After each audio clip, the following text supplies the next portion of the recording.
ধুলাই মার দেবো আগে, মিষ্টি বিতরণ পরে ওরে আগে মার। কালকে কোর্টে যাবো, কালকে কোর্টে ধরে আমার সামনে খালি পায় ওরে কালকে কোর্টে মারবো, ওরে কালকে ডিম মারবো, পচা ডিম মারবো কোর্টে। অন্যায়কারী ধরলে সবাই সাপোর্ট করে, তারা অন্যায়কারী, এই দেশের ক্ষতি করছে, এই জন্য সবাই সাপোর্ট করবে তাদের জন্য। আপনারা সবাই জানেন গত কয়েকদিন ধরে আমার রাতে ঘুম নাই, এই কারণে এত আসামি ধরা পড়ে।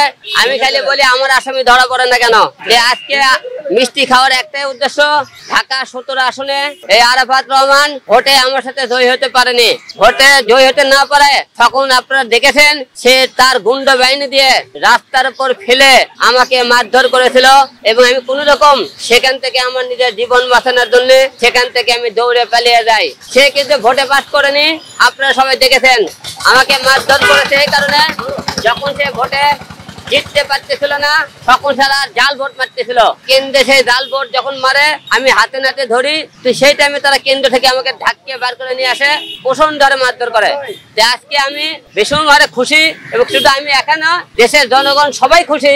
এইরকম একটা লোককে ধরা পড়েছে যে সন্ত্রাসী আমাদের দেশের সম্পদ লুট করছে এবং আমাদের জনগণের ক্ষতি করছে, সে ভোটে কিন্তু জয়ী হতে পারেনি।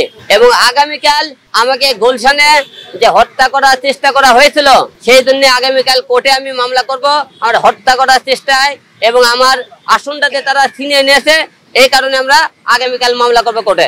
আপনি গুলশানেও মিষ্টি বিতরণ করেছেন? শুনেছি গুলশানে মনে করেন আজকে তাকে নিয়ে যাওয়া হবে, তারপরে শুনলাম না গুলশানে না ডিবিতে আনা হবে। তারপরে আমরা এখানে আসলাম যে আসামি এখনো ভেতরে আছে কিনা আমি জানি না, তবে ধরা পড়ছে এটা আপনারা সবাই নিশ্চিত থাকেন। এবং আগামীকাল তাকে কোর্টে ওঠানো হবে মনে হয়, কালকে কোর্টে ওঠানো হয়, কালকে আমি কোর্টে অবশ্যই মামলা করব, কালকে কোর্টে যাব। কালকে কোর্টে যায় তার আমরা এমন শাস্তি সরকারের কাছে আবেদন করব, ভবিষ্যতে এইরকম যেন এমপি মন্ত্রী দেশে কোনোদিন যাতে হলে তারা যাতে দেশের এরকম ক্ষতি না করে, মানুষের অত্যাচার না করে, জুলুম না করে, এবং কোনো মায়ের বুক যাতে খালি না করতে পারে। আজকে মিষ্টি কোনো হিসাব নাই, আনলিমিটেড, যেখানে দাঁড়াবো সেখানে মিষ্টি খাবি, সেখানেই খাওয়াবো, কোনো হিসাব নাই, হিসাব ছাড়া মিষ্টি খাওয়ানো হবে। এবং এছাড়াও আমার যারা ভক্ত আছে, যারা আরাফাতের ধরার এই খুশিতে বিভিন্ন জেলায় জেলায় সেখানে মিষ্টি বিতরণ করতেছেন। আপনি পুরস্কার বিতরণের ঘোষণা দিয়েছিলেন আরাফাতকে ধরার জন্য। আমি পুরস্কার দেইনি, অন্য কেউ দিয়েছে, আমি তার খালি ধরার অপেক্ষায় ছিলাম, ওরে খুঁজতেছিলাম।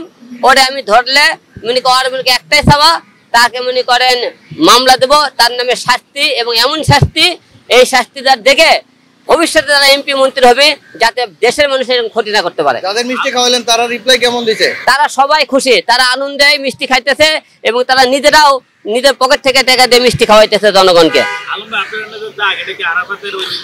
আরাফাতের যখন আমরা ঢাকা 17 দাগ দুগ দেখে চিনলে মারের দাগ, ঘুষি টুসি মারছিল, আপনারা দেখছেন সেই যে মারছিল, এখনো মারের দাগ আছে এখনো। আপনি মিথ্যে কথা বলে লাভ নাই, কতটা মারধর করছে আপনি সেখানকার ভিডিও ফুটেজ গুলো আপনি টাইনে আবার দেখলে বুঝতে পারবেন তারা কি আর আমাকে মারছে। সেই মারের দাগ এখন আমার গালে আছে, দেখেন এখন দাগ আছে, আপনি দেখতে পারতেছেন। এই যে মারামারিটা হলো, কারা আপনাকে মারলো এবং প্ল্যানিং করে মারছে?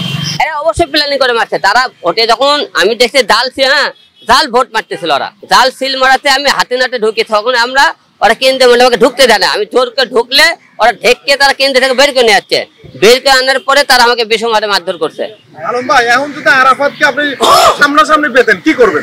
মার সেই মার, ধুলাই মার দেবো আগে, মিষ্টি বিতরণ পরে ওরে আগে মার। কালকে কোর্টে যাবো, কালকে কোর্টে ধরে আমার সামনে খালি পায় ওরে কালকে কোর্টে মারবো, ওরে কালকে ডিম মারবো, পচা ডিম মারবো কোর্টে। অন্যায়কারী ধরলে সবাই সাপোর্ট করে, তারা অন্যায়কারী, এই দেশের ক্ষতি করছে, এই জন্য সবাই সাপোর্ট করবে তাদের জন্য।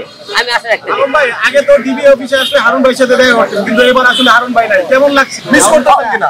অবশ্যই ভালো ভাই, আমরা তো ভাই, আমরা শুনেন, আমরা আছি কোনো কাজে, এমন কোনো এখানে আমি যে কথা যাচ্ছি কারো বিরুদ্ধে আসিনি, আমি আমার কাজে আছি এবং কারো বিরুদ্ধে মামলা নিয়ে আসিনি। কিন্তু এবারও এসেছি আমরা, আমি অন্যায়কে আগে থেকে প্রশ্রয় দিইনি, এখনো প্রশ্রয় দিই না।